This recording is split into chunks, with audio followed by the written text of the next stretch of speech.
अस्सलाम वालेकुम, मैं हूँ मोहम्मद अंसारी और आप देख रहे हैं मेरा यूट्यूब चैनल मरियम व्लॉग्स। आज हम लोकेशन है हमारी क्रिक विस्टा और आज बहुत ज़बरदस्त गेस्ट के साथ हम एक व्लॉग करने जा रहे हैं और ये व्लॉग हमारा आज से किए गए पिछले तमाम व्लॉग के मुकाबले में आज का व्लॉग हमारा इंफॉर्मेटिव और काफ़ी ज़बरदस्त होने जा रहा है।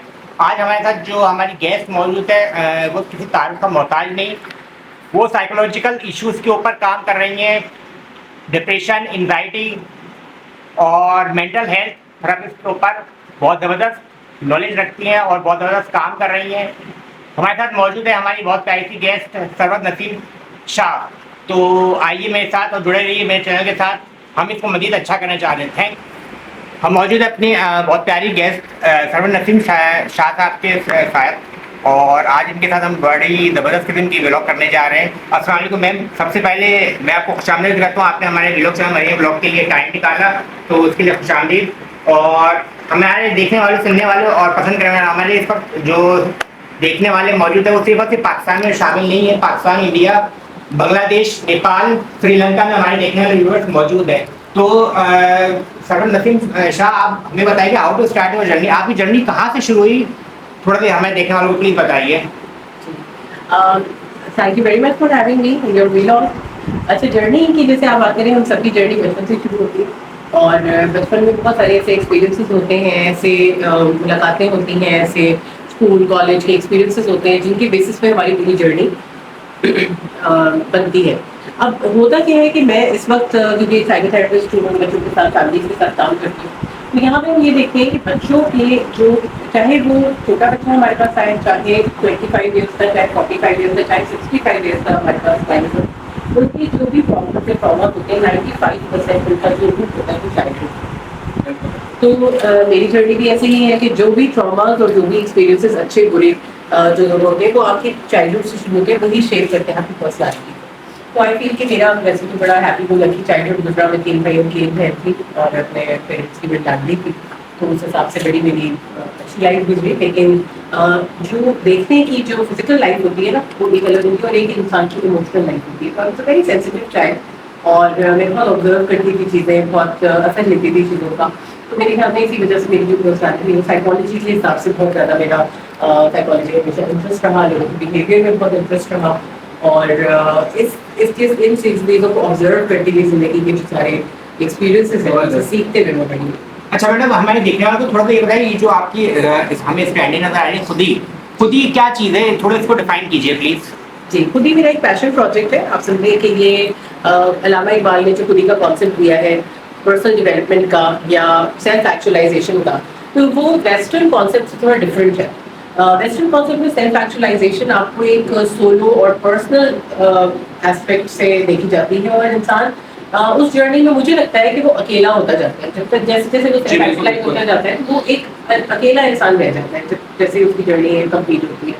जबकि हमारा कल्चर और हमारा दीन दोनों हमें जो सेल्फ एक्चुअलाइजेशन के बारे में बताते हैं उसका एक कम्युनिटी एस्पेक्ट है, उसमें फैमिली, कम्युनिटी, सोसाइटी, ये सारी चीज़ें शामिल हैं। तो मैं चाहती हूँ कि खुद ही के अपने प्रोजेक्ट के थ्रू जो पर्सनल और प्रोफेशनल डेवलपमेंट की ट्रेनिंग्स मैं कराऊँ उसमें वो एस्पेक्ट सारे शामिल हों और हम सिर्फ बहुत अच्छी किताबें वेस्टर्न मौजूद हैं लेकिन उनकी कॉन्सेप्ट से हम भटक ना जाए और अपनी जो सही खुदी है उसको भूल ना जाए और जो अल्लामा इकबाल की बताई हुई खुदी है उसको तलाश करें और अपने अंदर उसको। अच्छा हमें देखने को प्लीज ये थोड़ा बताइएगा, गाइड कीजिएगा कि खुदी जो है ये प्रोफेशनल डेवलपमेंट कैरियर के हिसाब से आप लोग करवा रहे होते हैं या कोई आप लोग का चल रहा होता है सेशन के, ये इस मंथ में ये सेशन हुआ, इस अगले महीने में ये सेशन हुआ, कुछ ऐसी लाइनअप हुआ होता है या क्या है ये? इसमें दो तरह से है, एक पर्सनल डेवलपमेंट देखिए हर इंसान चाहे वो प्रोफेशनल हो चाहे ना हो उसको पर्सनल डेवलपमेंट की जरूरत है। तो उसमें जो सबसे पहला हमारा प्रोग्राम है पेरेंटिंग अपग्रेड प्रोग्राम है। तो मैं चाहती हूँ कि बच्चों को साइकोलॉजिस्ट और साइकेट्रिस्ट की जरूरत या साइकेट्रिस्ट की जरूरत ना पड़े बल्कि पेरेंट उनका मेंटल इमोशनल फर्स्ट एड होती है। तो ये हम बच्चों को थेरेपी देने के बजाय चाह रहे हैं कि पेरेंट्स को हम ट्रेन कर दें साइकोलॉजिकल एस्पेक्ट में, तो वो बच्चों को हेल्प कर पाए कि उनके बच्चों की जो भी मेंटल इमोशनल नीड्स, जिस तरह हम फिजिकल नीड्स अपने बच्चों की पूरी करते हैं, एकेडमिकली उनको कोई प्रॉब्लम आता है तो ट्यूशन या किसी भी तरह से उस प्रॉब्लम को सॉल्व करते हैं, उसी तरह हमारे पास मेंटल इमोशनल हेल्थ को डील करने के लिए भी पेरेंट इक्विप्ड है। तो ये हमारा आप समझें सबसे जो अभी इस वक्त फ्लैगशिप प्रोजेक्ट है पेरेंटिंग अपग्रेड प्रोग्राम है। जबरदस्त। इसके अलावा प्रोफेशनल डेवलपमेंट में बहुत सारी ऐसी चीज़ें हैं कि हम आमतौर पे लीडरशिप या बहुत सारे ऐसे प्रोग्राम्स हैं, आपने देखे होंगे कि वही प्रोग्राम्स रिपीट होते रहते हैं प्रोफेशनली, बट बहुत सारी ऐसी चीज़ें हैं सेल्फ केयर से लेके अपने डिफेंस मैकेनिज्म्स को पता करना, कॉन्फ्लिक्ट मैनेजमेंट, नेगोशिएशन, इनके बहुत सारे ऐसे इमोशनल एस्पेक्ट्स होते हैं जो अगर हम अपने अंदर चेंजेस, मेंटल इमोशनल चेंजेस ले आए तो हम बहुत बेहतर तरीके से इनको अपनी प्रोफेशनल लाइफ में। अच्छा मैडम, अगर आपके एजुकेशन के हिसाब से हम बात करें तो थोड़ा सा एजुकेशन के बारे में आप बताएंगे, क्या बैकग्राउंड आपका एजुकेशन रहा थोड़ा? Bye education I am a lawyer and by profession I am a builder. मैं मेरी हाउसिंग स्कीम है 900 मेरा और मेरा। अच्छा, एक मिनट में आपकी बात कर रहा हूँ। यहाँ पे देखने वाले, पसंद करने और चाहने वाले, ये हमारा मरियम व्लॉग के ऊपर एक टर्निंग पॉइंट कि मैडम सरवर नसीम शाह ये सिर्फ और सिर्फ मेंटल हेल्थ थेरेपिस्ट ही नहीं है, ये एक बिल्डर्स भी हैं, और जैसा कि इन्होंने अभी बताया कि ये बाय प्रोफेशन लॉ भी इन्होंने किया हुआ है। तो आइए हम इनसे और मज़ीद मालूमात लेते हैं। तो आप मुझे बताएं कि आप मेंटल हेल्थ थेरेपिस्ट के साथ ये एक अलग फील्ड है, लॉ की एक अलग फील्ड है, और थर्ड फील्ड आपकी बिल्डर। तो ये मतलब हाउ टू मैनेज, आप मतलब तीनों कामों को कैसा मैनेज कर रही हैं अलग अलग, एक इस तरफ है, एक इस तरफ है, एक इस तरफ है, कैसा आप मैनेज कर रही हैं, हाउ टू मैनेज प्लीज? जी, मेरा जो बिल्डर, एज अ बिल्डर मैं, मेरा और मेरा हस्बैंड का अपना बिजनेस है, हमारी M9 एग्री सोसाइटी है, वो हमारा मतलब वो हम दोनों मिलकर रन करते हैं। और थेरेपी मैंने आपको जैसे बताया कि मेरा पैशन प्रोजेक्ट है, तो ये मैं 10 ईयर्स से प्रैक्टिस कर रही हूँ उसको, और कुछ टाइम इसके लिए डेडिकेटेड रखती हूँ हमेशा अपने क्लाइंट्स के लिए। और इसी तरह मैंने जो कम्युनिटी प्रोजेक्ट शुरू किया है वो इसलिए किया है कि कम टाइम में ज़्यादा लोगों को इससे फ़ायदा पहुँचा सकें। ठीक।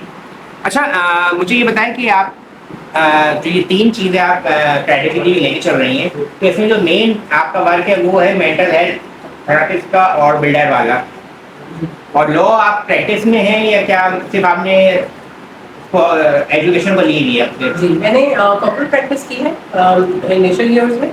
इसके अलावा मैंने इंटेलेक्चुअल प्रॉपर्टी की प्रैक्टिस की है, और उसके बाद कुछ ब्रेक के साथ काम चलता रहता है। और मैं अपने समझे आप अपनी कंपनी में इसमें जो मेरी नॉलेज है इससे ज़्यादातर। अच्छा, कुछ अपने आने वाले अपकमिंग इवेंट्स के बारे में कुछ हमें बताइए, हमारे नागरिक को।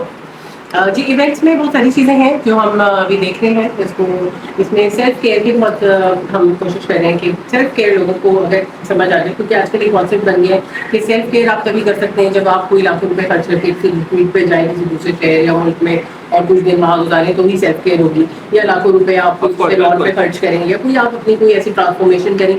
लेकिन मैं समझती हूँ कि अगर आप अपनी खुशी और अपनी चॉइस से अपने लिए एक कप चाय भी बना लेना तो वो भी सेल्फ केयर हो सकती है। तो ये कॉन्सेप्ट लोगों को समझाना कि सेल्फ केयर किस तरह करनी है और उसकी जो आपकी हेल्थी बाउंड्रीज है वो किस तरह मेंटेन करनी है, तो बिल्कुल बेसिक कॉन्सेप्ट से लेके स्पेशली वुमेन के लिए हम प्रोग्राम्स करना चाह रहे हैं। हमारी कुछ बहुत कोलैबोरेशन चल रही है जिसमें हम मेंटल हेल्थ के ऊपर वुमेन ऑन्टरप्रेन्योर्स के साथ खास तौर पे काम करना चाह रहे हैं, मदर्स एंड फादर्स के साथ काम करना चाह रहे हैं। और मेरा जो एक बड़ा प्रोजेक्ट होगा वो मैं चाह रही हूँ कि एक वेलनेस कार्निवल रखे हैं जिसमें हम यूथ को इन्वॉल्व करें, क्योंकि जो बड़े लोगों को तो जो डैमेज हो गया उसको अब हमें उसके ऊपर काम करना है, लेकिन जो छोटे बच्चे हैं उनके साथ हमें प्रिवेंटिव काम करना है। स्पेशली यूथ इस वक्त जो आपके स्क्रीन पे इंफॉर्मेशन ओवरलोड है, उनके पास जिन चीज़ों से एक्सपोज है, तो उनकी जो मेंटल हेल्थ इश्यूज है वो बहुत ज़्यादा इसका कॉम्प्रोमाइज़ है। तो हमें उनको एक सपोर्ट देनी है और ऐसी कोई सर्विस देनी है जिससे कि उनको पता हो कि हम अपनी मेंटल हेल्थ को प्रिवेंटिव तरीके से कैसे बेहतरीन तरीके से लेकर सकते हैं। अच्छा मेरी बहन, हमारे देखने वाले यूट्यूब चैनल मरियम व्लॉग्स के ऊपर थोड़ा ये बताइएगा कि जो आप मेंटल हेल्थ थेरेपिस्ट दे रही हैं, तो जैसे आपके पेज को मैंने विजिट किया, एंजाइटी, डिप्रेशन और इनसे रिलेटेड चीज़ों के ऊपर आपका जो वर्किंग एरिया है वो करता है। तो आप मुझे ये बताएं कि आप मतलब इसको कैसे लोगों को आपसे वो लोग आपसे मुस्तफीद हो रहे हैं, थोड़ा ये बताइए प्लीज़। अच्छा, इसमें जो हमारा पेरेंटिंग अपग्रेड प्रोग्राम है इसमें हम सबसे ज़्यादा फोकस इस वक्त कर रहे हैं, और उसमें क्या है कि बच्चों के लिए इस वक्त जो सबसे ज़्यादा मसाइल हैं वो आप समझ लें स्क्रीन एडिक्शन, एंगर, ये दो मसाइल बहुत बड़े बड़े मसले हैं। जी बिल्कुल। तो हम कोशिश करते हैं कि पेरेंट्स को इसके बारे में एजुकेट करें कि किस तरह से वो अपने बच्चों को डील करें कि बेहतरीन तरीके से इसको हल किया जा सके इन मसाइल को। तो इसमें आप समझे कम्युनिकेशन एक बहुत बड़ा एस्पेक्ट है जो कि स्किल पेरेंट्स को के पास होनी बहुत ज़रूरी है, जिससे कि वो अपने बच्चों के साथ बेहतरीन तरीके से कम्युनिकेट करके इस प्रॉब्लम को सॉल्व कर सकें। तो ये हमारा एक जो सबसे बड़ा जो 8 मॉड्यूल्स का हमारा पेरेंटिंग अपग्रेड प्रोग्राम है, मैं आपको इसका वो दिखा देती हूँ जैसे पेरेंटिंग अपग्रेड प्रोग्राम जो है हमारा, इसमें ये 8 मॉड्यूल्स हमने इसके अंदर इंक्लूड किए हैं, जिसमें holistic development, type of intelligences, developmental needs specially बच्चों की क्या होती हैं, वो अगर पेरेंट को पता होंगी ये सारी चीज़ें तो वो बच्चे को बेहतरीन तरीके से हर एज के जो हर फेज है जी बिल्कुल, उसको बेहतरीन तरीके से कर सकेंगे डील। और स्पेशली कम्युनिकेशन, हमें लगता है कम्युनिकेशन सिर्फ वो है जो हम बातचीत करते हैं, जो ज़बानी हमारी कलाम होता है, बल्कि लेकिन ये समझने की बहुत ज़रूरत है कि इवन हमारी खामोशी भी कम्युनिकेशन है, निगलेक्ट भी कम्युनिकेशन है, तो जो बॉडी लैंग्वेज है वो भी कम्युनिकेशन है। तो पेरेंट्स को जितना ज़्यादा बेटर कम्युनिकेशन स्किल्स और इफेक्टिव कम्युनिकेशन स्किल्स पता होंगी, वो बच्चों को बेहतरीन तरीके से बिल्कुल एक अच्छी परवरिश हो सकेगी। इसी तरह सिबलिंग ट्राइबल भी है एक बहुत इंपॉर्टेंट टॉपिक कि बच्चे आपस में, आप देखिए आजकल आप बड़ों में देखते होंगे कि बड़ों के अंदर, बड़ भाई बहन के अंदर लोग ये शिकवा होता है कि जेलिसीज हैं और भाई बहन उस तरह से एक दूसरे से उतनी जो एक लॉयल्टी होनी चाहिए भाई बहन के अंदर वो नहीं होती और लड़ाई झगड़े बहुत ज्यादा हो रहे होते हैं, तो इनकी रूट भी बचपन में होती है, क्योंकि बचपन में जो इश्यूज होते हैं, जो कॉन्फ्लिक्ट होते हैं, उनको अच्छी तरह नहीं डील किया गया होता। इस वजह से भाई बहन के अंदर कभी भी वो मोहब्बत और वो जो भाईचारा होता है, जो एक फैमिली वाला बॉन्ड होता है, वो डेवलप नहीं हो पाता। अच्छा मेरी बहन, एक नॉर्मल सा क्वेश्चन मैं आपसे ये पूछना चाहता कि आप हमें देखने वालों को जो आपका जहाँ पे आप ये प्रैक्टिस कर रही हैं ऑफिस का लोकेशन थोड़ी सी गाइड कीजिए, कहाँ कहाँ पे आपके ऑफिस चल रहे हैं? जी, अगर प्राइवेट कंसल्टेशन करनी हो तो मेरे पास डीएचए में एक डीएचए फेज 7 में हमारा एक ऑफिस है और गुलशन इकबाल में भी हमारा एक ऑफिस है प्राइवेट कंसल्टेशन के लिए। वैसे हमारे ये सेशन जूम पे अवेलेबल है, तो जो भी इसको साइन अप करना चाहे पूरे मुल्क से, पूरी दुनिया से, तो वो जूम पे हमारे सेशन साइन अप कर सकते हैं। वीकली हमारे मॉड्यूल्स होते हैं, हर वीक एक मॉड्यूल तो हो रहा होता है, कभी 2 भी हो रहे होते हैं। तो आप अगर हमारे नंबर्स पे कॉल करें या हमारे पेज पे चले जाए तो आपको वहाँ से उसकी मरीन ब्लॉग्स के ऊपर एक और हमारा टर्निंग पॉइंट, हम मौजूद हैं सरवर नसीम शाह के साहिबा के साथ, और ये सिर्फ और सिर्फ अपनी फील्ड में इन्होंने लोहा नहीं मनवाया है, इनके एक ऑथर भी हैं और इनकी बुक, जैसे कि मेरे कैमरामैन साहब अगर आप दिखाएं, इसको थोड़ा फोकस कीजिए, स्मार्ट पेरेंट हैंडबुक के नाम से। इसकी फर्दर डिटेल जो है हम सरवर नसीम शाह साहिबा से खुद इनसे मालूमात लेते हैं, तो प्लीज़ हमें देखने वालों को बताइए इस बुक के बारे में, इसकी अफादियत बताइए थोड़ी सी। अच्छा, मैं इसकी हिस्ट्री आपको बताती हूँ। मैं वैसे एक lawyer, as a lawyer practice कर रही थी अपनी, तो जो मेरा सेकंड बेटा पैदा हुआ था वो प्रीमेच्योर पैदा हुआ था, 7th मंथ में 30 वीक्स में डिलीवरी हो गई थी, और वो बहुत ही, आपको पता है, क्रिटिकल फेज होता है बच्चे की लाइफ में, ऐसी सिचुएशन होती है। तो उस टाइम पे I took a break from my career, और जाहिर है जो इंसान सुबह से शाम तक काम कर रहा होता है उसके लिए ब्रेक लेना भी थोड़ा सा डिस्टर्बिंग हो जाता है। तो उस वक्त मैंने ये बुक लिखनी शुरू की थी, क्योंकि मेरे 2 बच्चे थे और मुझे ऐसा लगता था कि मैं लॉस्ट होती हूँ और हर सिचुएशन में ट्रायल एंड एरर से अपने बच्चों को बड़ा कर रही हूँ, गलती करती हूँ, फिर सीखती हूँ और पढ़ती हूँ, पूछती हूँ, फिर उसके बाद मुझे पता चलता है। तो मुझे लगा दुनिया में इतनी हमारी पाकिस्तान की पॉपुलेशन का रेट जो है वो इतना तेज़ी से बढ़ रहा है, लेकिन हम सब पेरेंट्स इसी तरह से अपने बच्चे बड़े कर रहे हैं, तो ऐसा नहीं होना चाहिए। तो अपने फेलो पेरेंट्स की आसानी के लिए मैंने ये किताब लिखी थी। अपने जितने मेरे नोट्स थे, जो मैंने सीखा था अपने बच्चों को बड़ा करते हुए 0 to 5 ईयर्स की एज में, वो मैंने सारे नोट्स इसके अंदर मेंशन किए थे कि क्या प्रॉब्लम आए तो हमें क्या करना चाहिए। तो छोटे पॉइंटर फॉर्मेट में इसको इसमें लिख दिया। तो छोटी सी इस बुक से आपने खुद भी अफादियत हासिल की है जी, और फिर इसको आपने आगे औरों के लिए निकाला। बिल्कुल। अच्छा मेरी बहन, माशाल्लाह से आपके साथ बड़ी अच्छी हम चिट-चैट कर रहे हैं और हमें देखने वालों को काफ़ी इंफॉर्मेटिव ये व्लॉग जाएगा। मुझे ये बताएं थोड़ा सा कि आपके हॉबीज़ क्या है मैम? अच्छा, मेरी हॉबीज़ वैसे तो मुझे कुकिंग भी पसंद है, मुझे ट्रैवलिंग भी बहुत पसंद है और शॉपिंग पसंद है, और इसके अलावा मैं लिखती हूँ, लिखने का मुझे शौक है। कुकिंग में क्या चीज़ आपको ज़्यादा पसंद है खाना?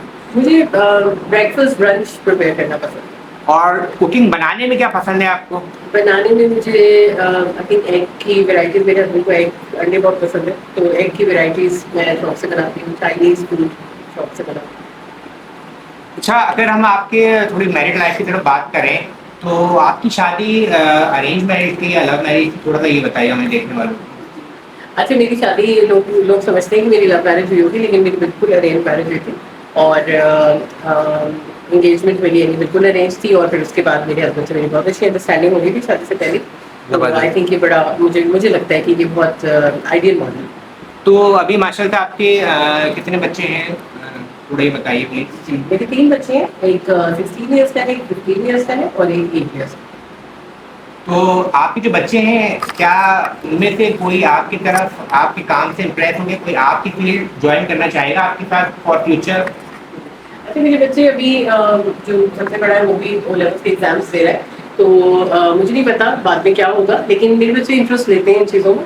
और मैंने आप समझे सबसे ज़्यादा जो क्लोजली अपने बच्चों के साथ काम किया है, अपनी थेरेपी का काम अपने बच्चों के साथ ही किया है सबसे। तो आप क्या आप ये समझते हैं कि आप वो वाली मदर होगी इन लोगों के लिए कि जो आपने बोल दिया वही करना है, या आपने उन पे फ्री हैंड छोड़ा कि आपको जो फील्ड चूज करनी है आप उस हिसाब से चूज करें, और उसमें आप चाहिए जैसे आपने अपनी फील्ड पे लॉ मनवाई है, आपने अपने बच्चों को भी फ्री हैंड दिया कि आप जाएं और लॉ मनवाएं, तो आप इससे कितना मुतफिक है थोड़ा बताइए प्लीज।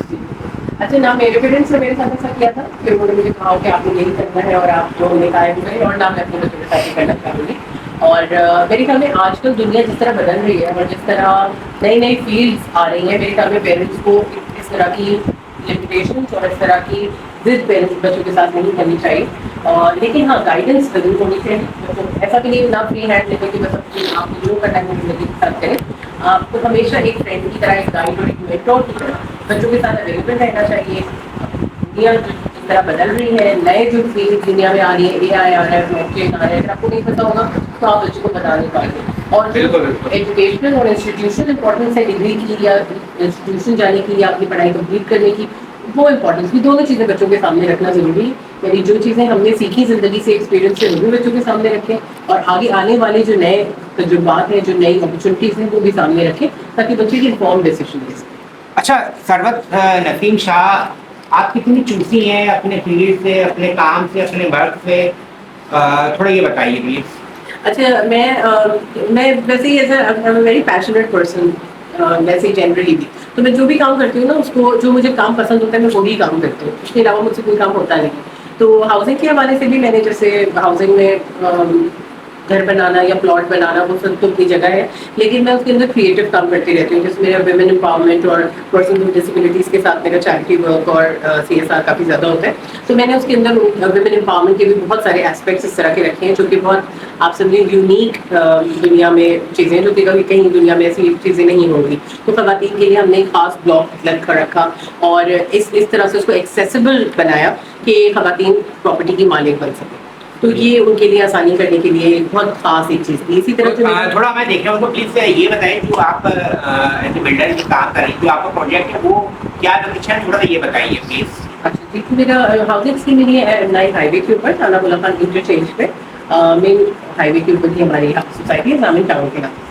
तो जो मैं आपको भी बता रही थी, उसमें हमने वैसे ही अफोर्डेबल हाउसिंग है, और इसकी जो किस्तें हैं वो काफ़ी अफोर्डेबल होती हैं लोगों के लिए। जी, मैंने देखा था कि शायद 18,000 पर मंथ आप चार्ज करें, ना कोई डाउन पेमेंट है, ना कोई जी, ये निसा ब्लॉक है, फ्रंट पेमेंट वगैरह है। जी बिल्कुल। तो निसा ब्लॉक जो है उसमें खास तौर से ये है कि अगर किसी आप अपने घर की खातून के नाम पे प्रॉपर्टी लेते हैं तो आपको कोई डाउन पेमेंट नहीं देनी पड़ती, बल्कि आपकी जो फर्स्ट इंस्टॉलमेंट होती है वही आपकी डाउन पेमेंट बन जाती है, और उसके बाद आप हर महीने पेमेंट करते जाएं। लेकिन इसमें शर्त ये है कि खवातीन के नाम पे अपनी बीवी, बहन या बेटी के नाम पे आप प्लॉट लीजिए, ताकि उनको भी खुद मुख्तार बनाइए और उनको भी एक कॉन्फिडेंस दीजिए। अच्छा, मुझे ये बताएं कि आप जो है जो जैसा कि आपने अभी बताया वर्क मोड के ऊपर हम बात कर रहे थे, तो आप भी जैसे 9 to 5 वर्क कर रही होती या कोई टाइम नहीं है जिस वक्त भी नहीं, मैं मूड के ऊपर होता है? 9 to 5 काम नहीं करती, मैं बाय अपॉइंटमेंट काम करती हूँ।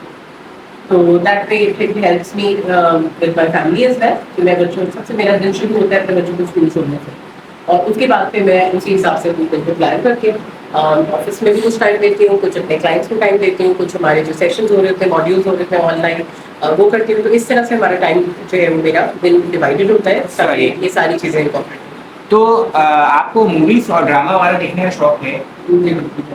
तो कोई करंट में कोई ड्रामा या कोई मूवीज आपने देखी हो या देख रही हो? जी, ड्रामा जो मैंने पूरा देखा रिसेंटली वो था परिजात। वो ड्रामा मुझे बहुत पसंद आया, उसका जो जबरदस्त। उसकी जो स्टोरी लाइन थी, और स्पेशली क्योंकि मैं ब्लाइंड लोगों के साथ काम करती हूँ, तो उसकी स्टोरी वैसे मेरे लिए ज़्यादा पर्सनली मुझे बहुत पसंद है। अच्छा, जैसा कि आप पेरेंटिंग के ऊपर प्रोग्राम एक कर रही हैं, काम कर रही हैं, तो मुझे ये बताएं कि थोड़ा मैं देखने वाला हूँ कि इस वक्त जब आप डिस्कशन हो रही होती होगी आप तो सेशन में आपके सामने वो कौन से ज़्यादा सवालात नॉर्मल आ रहे होते हैं पेरेंटिंग से रिलेटेड, थोड़ा ये बताइए प्लीज़। जी, सबसे ज़्यादा जो सवालात हमारे पास आ रहे होते हैं वो बच्चों के गुस्से के हवाले से।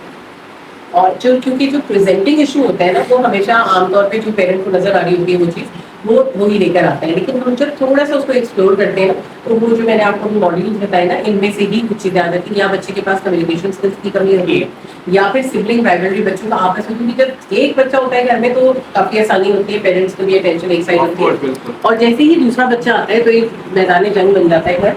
लेकिन कई दफ़ा पेरेंट्स को समझ नहीं आता कि उसको कैसे डील करना है। वो समझ रहे होते हैं कि बच्चों की आपस की ऐसी लड़ाई है, लेकिन उसके बहुत सारे प्रिकॉशंस होते हैं। तो जब हम थोड़ा सा बच्चे के गुस्से को डीप जाके देखने की कोशिश करते हैं तो या उसमें स्क्रीन एडिक्शन, एंगर और सिबलिंग राइवलरी, ये सारे इश्यूज हमें निकल कर आते हैं। तो सिबलिंग राइवलरी और एंगर मैं कहूँगी कि सबसे ज़्यादा मेजर इशू है। तो ये डिप्रेशन और एंग्जाइटी वगैरह तो इसको आप कैसे लोगों के पास से ख़त्म करवाती है? कोई जादू वगैरह कर लेती हैं, क्या करती हैं? थोड़ा ये बताइए प्लीज़। अच्छा, देखिए जादू बिल्कुल भी नहीं होता, ये बड़ी आई थिंक सबसे पहले मैं कहूँगी कि ये कॉन्शियसनेस की बात है। हम लोग जो एंग्जाइटी और डिप्रेशन है वो क्या होता है, जब एक बंदा डिप्रेशन में है यानी कि वो अपने पास्ट से उभर नहीं पा रहा, उसका पास्ट कोई रिग्रेट, कोई मेमोरी, कोई ट्रॉमा, कोई ऐसी चीज़ है जो उसको पीछे उसने उसको बांधा हुआ है, वो बैगेज वो लेके बैठा हुआ है जिसकी वजह से वो हर दफ़ा पीछे वो वजन उसको पीछे खींच देता है। वो एक ग्रेविटी है, वो एक फोर्स है जो कि उसको पीछे खींच रही है और पीछे धकेल रही है। ये डिप्रेशन है कि पीछे जाना, अपने पास्ट में खो जाना और आगे बढ़ने की ज़ाहिर फिर उसके बाद उसकी सलाहियत नहीं है। इसी तरह एंग्जाइटी है कि फ्यूचर की एप्रीहेंशन होना, हर वक्त फ्यूचर को लेकर परेशान रहना, टेंस रहना, आगे क्या होगा, कहीं ऐसा तो नहीं हो जाएगा, एक फियर, एक स्ट्रेस। तो आप ये समझ सकते हैं कि कुछ गिल्ट या रिग्रेट पीछे का हो तो वो डिप्रेशन की तरह होता है, और जो एंग्जाइटी होती है वो आपको कोई आगे का फियर होता है बिल्कुल बिल्कुल। जिसकी वजह से आपको एंग्जाइटी हो रही होती है। तो थोड़ा सा अगर हम इसको इमोशनल लेवल पे सॉल्व कर लें इस मिस्ट्री को, तो जो हमारा क्लाइंट होता है उसको खुद समझ आना शुरू हो जाता है। और हमारा मकसद हमेशा थेरेपी में ये होता है कि क्लाइंट को एम्पावर करना। ऐसा ना हो कि वो पूरी ज़िंदगी के लिए हमारे पर डिपेंडेंट होता है, बल्कि 6, 8, 10 सेशंस के बाद वो इस काबिल हो जाए कि एक तो वो अपनी जो प्रॉब्लम्स हैं उससे उभर सके और उसके बाद आगे आने वाले प्रॉब्लम्स से डील कर सके। सरवत नसीम शाह, आप गुस्से में कितने गुस्सा करती हैं या नॉर्मल होता है बिहेवियर आपका, क्या होता है थोड़ा ये बताइए। जी, एक टाइम था मुझे बिल्कुल भी गुस्सा नहीं आता था, बल्कि ये एक मैं समझती हूँ ये एक पैथोलॉजी होती है कि अगर आपको गुस्सा ज़्यादा आए वो भी अच्छा नहीं है और गुस्सा ना आए तो वो भी अच्छा नहीं है। मैंने मेरी जो जर्नी थी थेरेपी की उसमें मैंने अपने इस प्रॉब्लम को एक्सप्लोर किया कि मुझे ये गुस्सा क्यों नहीं आता। तो मेरे भी सप्रेस्ड इमोशंस थे। बचपन का मेरा एक छोटा सा पैच था लाइफ का जिसमें मेरे पेरेंट्स की 1-2 साल सेपरेशन रही थी, 1 साल के 8 महीने का। तो वो उसकी वजह थी, उसका रीज़न था बेसिकली कि जो उस वक्त जो बच्चा होता है 8 साल का बच्चा, उसको जो ट्रॉमा होता है वो उसको एक्सप्रेस नहीं कर पाता, तो वो उसके अंदर ही कहीं सप्रेस हो जाता है और फिर उसको बार-बार तंग करता रहता है। तो उसके ऊपर मैंने काम किया और अब मुझे बिल्कुल नॉर्मल इंसान की तरह गुस्सा आता है। तो ये जो गुस्सा होता है इसका जो रिएक्शन होता है वो आपके स्टाफ को करना होता है? देखिए मैं डिस्प्लेस नहीं करती हूँ गुस्से को कि किसी का आया तो किसी और पे निकाल दिया। हाँ, जिसकी अगर किसी की गलती होगी तो हो सकता है मैं उससे मैं भी उससे बात कर लूँ, या अगर बच्चे कोई ऐसी चीज़ करेंगे, मेरा आमतौर पर ये होती है कि मैं कोशिश करती हूँ कि पहले अपने आप को कंटेन करके समझ के और पहले उसके बारे में बात करूँ। हाँ, लेकिन हर इंसान के साथ ये होता है कि एक उसका थ्रेशोल्ड जब क्रॉस हो जाता है तो उसको गुस्सा आता है। और मैं ये कहती हूँ कि गुस्सा नॉर्मल और यूजफुल इमोशन है, वो आपको आपके बारे में बहुत कुछ बता रहा होता है। और अगर आप एक दफ़ा गुस्सा कर लें तो आप उसके बाद लर्न करें उससे और कोशिश करें कि आप अपने कम्युनिकेशन को और बेहतर करें, अपने रिलेशनशिप्स को और बेहतर करें, ताकि आपको नेक्स्ट टाइम उस लेवल पे गुस्सा ना। सर नसीम शाह, आप ये बताइए कि आने वाले 5 सालों के बाद अगर मैं आपसे पूछूं कि आफ्टर 5 इयर्स आप अपने आप को कहाँ पे देखना चाहेंगी, तो इसके लिए आपके पास क्या जवाब होगा?